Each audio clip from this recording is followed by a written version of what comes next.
好，观众朋友，接下来在军事上面的消息，今天会带观众朋友就军事面，我们会关心的是两样大陆解放军的武器。第一个是 GJX 空中幽灵现踪，这是第一款武器。等一下我们会来看到。第二个，我们等一下也会来看到是攻击11，这两款武器会颠覆未来的海战吗？如何做？还有它的威力、战力又是如何？等一下一起的来看。好，现在呢，我们来看到大陆的军工科技的最高成就，就是大陆向世界展现他们的未来无人机的一个项目。就在上周，我们要来赶快看到的是一架翼展呢，这边说高达42公尺，而且这个外形类似于轰炸机的超大型逆中无人机，这一款叫做 GJX 出现在这个首度的试飞了，而且是完成了试飞。我们来看到它的小档案哦，它的翼展其实已经逼近了美军 B-21逆中轰炸机。外媒说呢，这就是无人机版本的轰20啊。再来持续看说，刚刚说了嘛，这个外形像 B-21，但是我们也来看到它的细节，雷达反射面积是更低的，而且涂装也变得更为先进。现在看起来，它疑似具备 AI 战场决策跟远端攻击的能力，也就是说，它接下来可以展现3个重要的功能：隐形、智能跟远打的功能吗？厉害的地方跟战略用途是哪里？干哥怎么看？其实我说一句实在话，当这个新闻发布的时候，这叫 GJX 逆中无人机，它不是无人机 ，OK， 它是超大型的无人载具，好吗？翼展42公尺，等于你常常搭的波音737客机，有这么大的无人机吗？你到机场去，你今天去飞澎湖马公，或者你要到很近的香港的话，你可能会搭波音737，它就跟737一样大。然而这架飞机不是轰炸机，请问它要做什么用途？我们背脊的那个汗毛都竖起来了，为什么？这是很可怕的东西。这一架无人机，它如果真正能够投入实际作战的系统里面去的话，那它背后的资源要有多少？它的中央电脑怎么样控制它？它的驾驶员要经过什么样的训练？因为它是无人机，它可能在这个新疆的沙漠里面控制它，就像你所看到的，所有在中东执行任务的，都是在美国的兰利基地里面，或者是在维吉尼亚的基地里面去操控无人机。这么大的无人机要怎么样远端操控？但是它不可能只是一个样机或样本给大家看，它可以远距操控，它可以进行侦查，它有必要的时候可以发动攻击。可是它的弹仓会跟 B-21一样大的话，那是40吨的炸弹。我想到这边，我就觉得这个不是寻常的事情，不正常。从你今年初开始看到了歼36，就已经不正常了。再看到歼50，那更不正常。为什么？因为那个飞机你要拿到，因为到现在我没有拿到模型，我拿到模型改天会秀在各位观众眼前。那个歼36跟歼50的机身之巨大，它已经到了轰炸机的边缘了。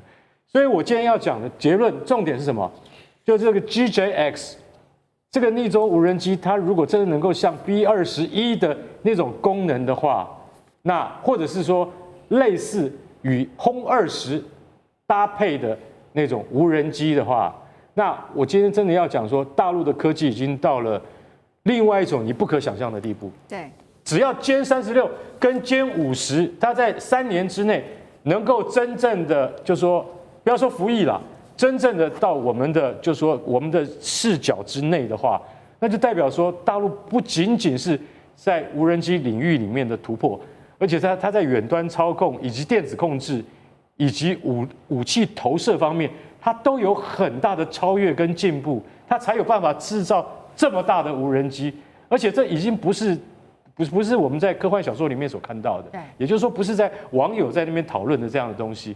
所以我是真的很觉得在这方面，因为大陆无人机市场的成功，造成它在这方面科技的特别的领先地位。美国你是真正要去理解到说，发动下一场战争的时候，你所看到的，尤其我们刚才看到还有076两栖攻击舰，对，076两栖攻击舰，它将来不一定是载着有人飞机，而是像 GJX 这种，或是攻击11这种飞机的时候，下一场战争的面貌绝对颠覆你现在的想象。所以五角大厦它其实比我们还要紧张。好，所以是来自于解放军的大型无人载具，这是第一款。第二个我们刚刚提到了嘛，要看到2个武器。第二个则是攻击11，现在呢也确定它是可以进行实战的部署了。几个它重要的功能，我们先来看哦，能够强程制空，且具有匿踪的特性，可以挂载这种精准的弹药、反辐射飞弹等等，具有隐形功能，还有攻击的能力，是可以直接穿透敌方的空网的防空网的。面对敌方这些高价值目标，可以做非常精准的点穴式的打击。它现在目前呢是把它部署在西藏的日喀则机场。为什么会在这里？等一下我们请来宾来做解读。这个地方是在高原地带，也贴近印度的方向，同时辐射整个南亚地区。我们要请这个大使来帮我们看到它的作战的意图，还有它的整个战力又是如何？它的战力应该是现有的哈，它就是说这个所谓的这个无人机里面啊，战力最强的。第一个，它是属于隐身无人攻击机，它有隐身性。那你要知道，这个隐身战机是属于第5代战机啊。那用这个无人机也进入隐身的话，对，那等于说第5代无人机了，对。而且它是喷射引擎的，很多无人机它是装的是那个螺旋桨，对，它可以在滞空时间40小时，可是它的速度比较慢。不要慢，有的时候每小时能够跑到400公里的，算是很不错的。我看啊，可是这一款它的时速可以到达0.8马赫，甚至再往上面一点，然后又隐身，然后呢，它的体型也比较大，它的翼展有14公尺，然后它的整个的吨位大概在10吨左右。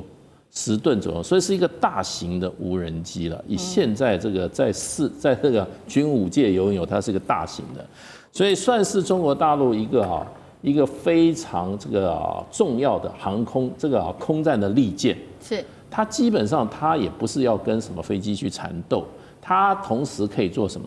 可以做就是说歼20跟歼16的中程僚机，可以搭配打这个立体化作战。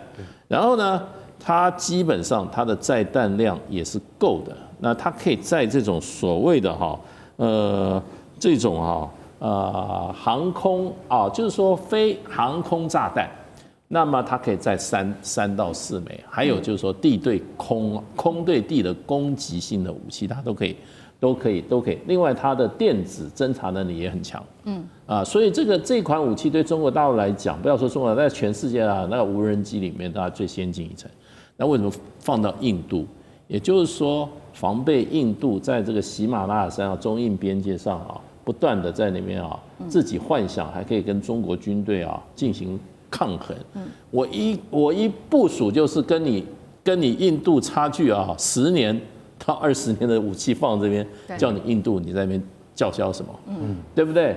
然后呢，现在事实上我记得前一阵子好像也是歼35也进到这个西藏的相关的这个空军基地了嘛。所以就用最先进的武器，让印度人这个打消他对中印冲突的一种幻想。那让你知道这个差距有多大。那真正要打起来的时候，说实话这个隐形战机到你上空了，打完了，搞不好你印度人还不知道，所以就变成就是说，用先进的武器来叫印度人乖一点吧。好，这款逆中的这个无人机它是整个威胁到南亚地区，但是其实呢，它如果再装在不管是因为它可以装在076或者是福建号的航母上面，其实它又可以威胁到了另外一个地区，包括了南海跟整个台海。等一下我们会请舰长来带我们看，主要的原因就是因为它除了有逆中功能，第二个很关键的原因是它有这个折叠机翼铰链设计，可以帮助它灵活起降，是为了上舰。那刚刚舰就指的是076或者是福建号航母等等，就可以增加它的整体的打击半径，瞬间拉长，对台海、南海的基地还有这个敌方在这边的整个舰队造成威胁。舰长怎么看？所以你看一个飞机如果它的翅膀会折第一个它的结构会复杂，这个故障率会高，然后价格也会高，那都是这个缺点。你为什么要叫它折？就是为了放在船上。所以当你发现它折叠的时候，它就是为了上舰，这是一个。第二个，这个攻击11也好，GJX 这个飞机也好，这些都叫做大型的逆中无人机。这个在全世界现在都在这个展开研发。好比说，俄国的猎人、土耳其的恩卡3、美国的 XQ58、澳洲的 MQ28都在做，没有一个服勤。现在这4架全部都还在实验阶段，但是攻击11呢，它在2012年原型机就出来了，2019年建国70周年的时候，它就已经出现在阅兵队伍里面。它现在确定它已经服役，而且已经在低量生产。到底它量产多少，没有人知道，但是它已经在服役。所以中国这一方面是最进步的。至于你说它这个目的是什么，是不是为了改变什么南海？其实没有。我跟你讲，它的差异在哪里哦？我们今天航母一样可以弹射歼35，那多大，人在上面，对不对？它一样是逆中的，而且跑起来速度多快。那你这个呢，好像又小了很多。那为什么？你要知道，它飞机都有一个叫空重，还有一个叫最多起飞的重量，就这2个差异，就是它的油跟弹，你知道吧？像歼35还有加上人的重量，我们的攻击11的差距是17吨左右。然后那个歼35差距也是17吨左右，就他们2个能够载的油跟弹的总量是一样的。换言之，它的打击力是差不多，但是它这个小多了，简单多了。攻击11的造价我去估了一下，大概是歼35的1/4。就发现它攻击上面哇少这么多，而且它因为是飞翼设计，我本身也轻，是不是？我同样的流装上去的时候，我可以飞很远。它大概比它多大概50%的，我可以飞更远。2个这个完毕之后，这已经让人觉得你还不需要人。像刚大使你知道，到那个高原那里去，你叫我去高原我就没办法飞，因为我有高山症。很多人在平地是有高山症的，到那里去飞，但是它的那个不需要人。